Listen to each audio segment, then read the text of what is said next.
Okay, let's unpack this. So today, we're diving into Marc Spitz.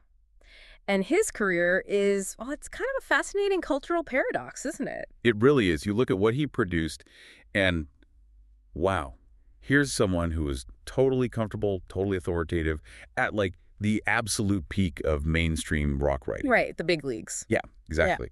But then also at the same time, deep in the gritty, low-budget world of New York's underground theater. It's an incredible ability bridging those worlds. We're talking about an American writer born in Far Rockaway, Queens. Right. Bennington College guy? Yeah, and he was a senior music journalist, but also this acclaimed playwright. It's wild. He could get deep access to Mick Jagger. Uh-huh. The big biography. And then, like, the next week, he's premiering some raw, punk-inspired play down on the Lower East Side. It's quite the combination. And yeah, just for clarity, a quick point for anyone maybe Googling right now. This is M-A-R-C Spitz. The writer, the playwright. Not Marc Spitz, the swimmer.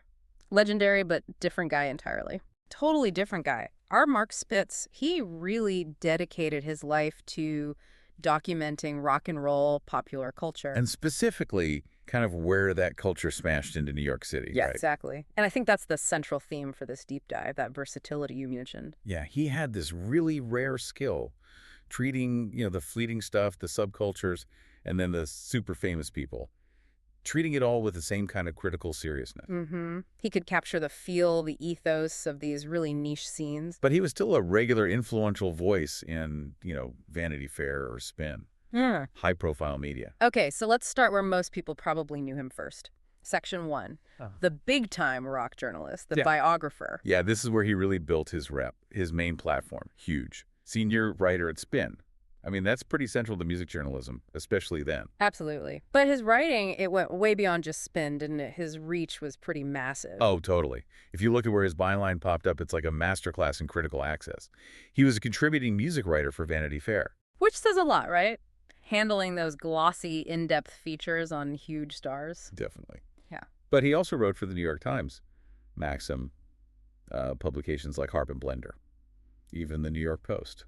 So he could really shift gears. Highbrow critique 1 minute, accessible pop coverage the next. Exactly. He moved between them pretty seamlessly. And that platform, that credibility, it obviously let him tackle some major book projects, some really comprehensive rock biographies. Yeah, these weren't just like quick cash-ins. These were serious works that kind of defined these huge figures for a generation. They really became standard reading for fans. Can you give us the main ones? Sure. Well, there's Bowie, a biography, and Jagger. Rebel, rock star, rambler, rogue. Just those two alone really cemented his reputation, Capturing the scale, the mythology of music's giants. The heavy hitters. For sure. But he didn't just stick with the classic rock icons. He was also really important in documenting, like, newer punk history. He wrote Nobody Likes You, Inside the Turbulent Life, Times, and Music of Green Day. Ah, interesting. And I remember he also did that L.A. punk book, right? Co-author. Yeah, that's crucial. We got The Neutron Bomb, The Untold Story of L.A. Punk. He wrote that with Brendan Mullen. And that shows his dedication, doesn't it? Capturing the authentic, kind of gritty origins of a scene, not just the stadium tours and platinum records. Absolutely. It shows he cared about the roots as much as the results. So what really speaks to the authority of these biographies? How were they received? Well, the global impact is pretty telling. These books, they weren't just big in the U.S., they were seen as definitive international. Right, well. Yeah, translated and published in French, Danish, German, Dutch. He was genuinely shaping how rock history was understood, worldwide. Okay, here's where it gets really interesting for me, though, this shift. How does this same guy, this rigorous journalist with top-level access, the one trusted to write the definitive story on Jagger, Right. how does he then spend his evenings becoming this, like, essential player in a super niche, tiny downtown New York theater scene? Doesn't that, I don't know, risk making him seem like he's just dabbling, like a dilettante? That's the tension, isn't it? That's the core of his whole legacy, I think. And that's what we should dive into now. Section 2, Marc Spitz, the downtown playwright. Okay. So where did this start? It really came out of the Ludlow Street scene. This was starting around 1998, and it's centered on this venue called Toto Con Nada. Toto Con Nada. Okay, for listeners who maybe aren't familiar with that whole New York scene back then, what does downtown theater actually mean here? What's the vibe? That's really crucial context. We're talking Lower East Side, late 90s, early 2000s. It was the absolute epicenter of raw, low-budget, often pretty experimental theater. Okay. It was completely disconnected from, the polish of Broadway or even established off-Broadway houses. Right. No big budgets, no velvet seats. None of that. Yeah. The work was often loud, visceral. It spoke directly to the counterculture of that moment. It was kind of like punk rock, but, adapted for the stage. Ah, okay. That helps connect the dots. So the aesthetic actually lines up with the music he was covering. Absolutely. It feels like a direct theatrical extension of the stuff he was writing about in Spin or Neutron Bomb. Makes sense. And the play titles themselves, they totally reflect that raw, rock and roll-infused satire. Things like Retail Sluts, The Rise and Fall of the Farewell Drugs. Wow, okay. The Hobo Got Too High, I Want to Be Adored. And then the perfect mashup of his worlds.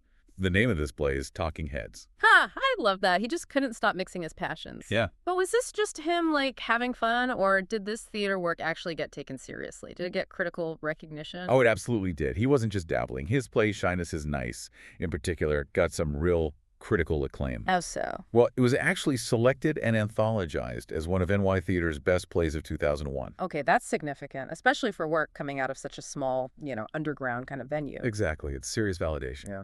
And it shows the power of his writing, regardless of the medium. It's enduring life. How do you mean? Well, the opening monologue from Shyness is Nice.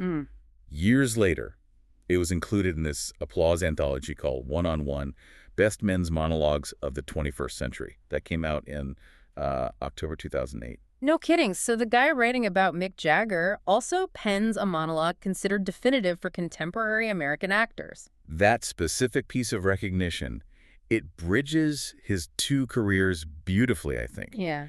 It confirms that whether he was tackling Bowie's life story or writing a monologue for some tiny downtown stage, his critical eye, his ability to capture a specific voice for a specific time, that was constant and impactful. Which leads us perfectly into, I guess, Section 3, defining counterculture and legacy.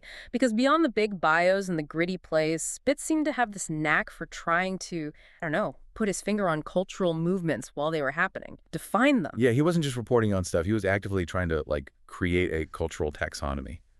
Make sense of it all. How did he do that? Well, his memoir, Poseur, a memoir of downtown New York City in the 90s, that's crucial here.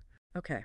Poseur. That book is basically the self-documentation that connects his journalism right back to the exact scene where his plays were born.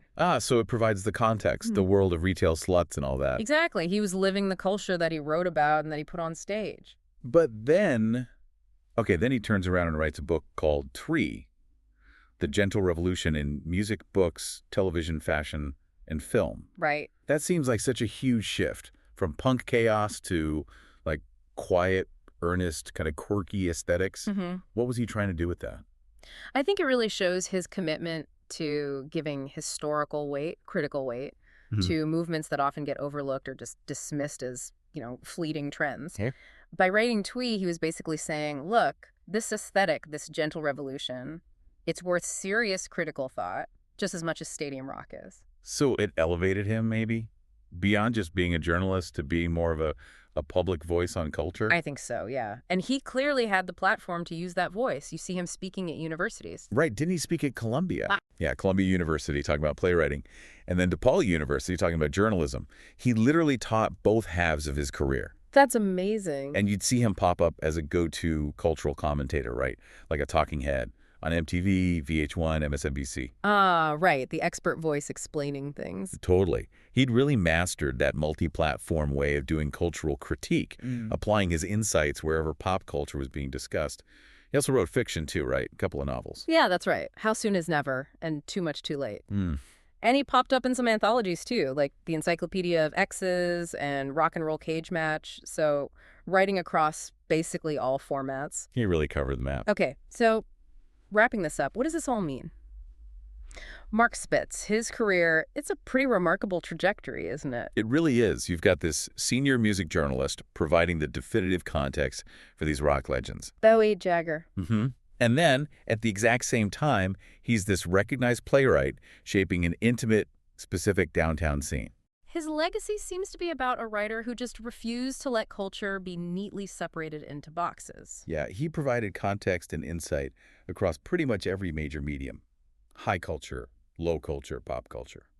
He was there. It's a powerful testament, I think, to the idea that critical rigor matters everywhere, whether you're covering, the biggest star on the planet or the smallest, grimiest little theater. Agreed. And we should mention, sadly, that Marc Spitz died in New York City, February 2017. He was only 47. So young. Yeah.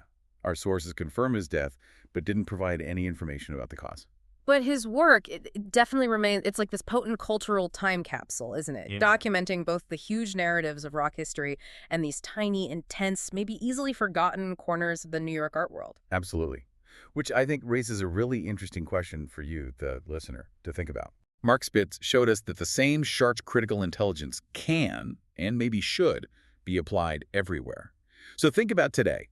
Which cultural chronicler now has the authority, the access, and the inclination to cover, say, Taylor Swift? The biggest possible star. Right. And also, in the same year, gives serious attention to the smallest, most experimental off-Broadway theater company. Yeah, who's doing both with the same kind of depth and credibility that Spitz managed. Exactly. That model of versatile engagement, it feels incredibly rare now. Maybe impossible. And it's definitely worth pondering why that might be.